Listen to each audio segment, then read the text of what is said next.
ચોકણ શિવડાવતો હશે બાપડો. હે ભાઈબંધ હા હું વિચારી એટલે હું વિચારું હા કે આ ધોળા લુગડા પહેરીને રાતે ભૂત બધા બિવરાવા આવે હા એ લુગડા શિવડાવતા હશે ચોકણ. એ બધું આપણા શું કામ છે એટલે આ તો મને વિચાર આવ્યો એટલે યાર. એ બધું જવા દે હું તાર જોડે 100 રૂપિયા માંગું ને એ 100 રૂપિયા લાવી યાર હવે મારા જોડે પૈસા નહીં ને કાલી ના દો યાર. સાચું કઈ નહીં સાચું યાર નહીં. ભાઈબંધ તને એક વાતની ખબર હે અને મોદી સાહેબ નું એટલું બધું યાદ આવે ને તો એવાને પૈસાની નોટ ઉપર એક ગાંધીજી નો ફોટો કઢાઈને ઈવાનો ફોટો લગાવી દીધો. કયોનો ફોટો લગાવ્યો તાણી બતાવજે.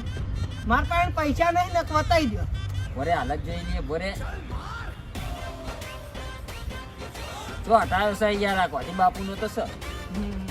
લાય મારા પૈસા સોનો મોનો હે તારની વાતનું વળી નાટક કરતો તો એટલે લાયકી પણ મારી જોડે 100 રૂપિયા જ પડે યાર. પૈસા હાલતા આવડે ને પૈસા ઘટાડતા આવડે લાય તો વધારે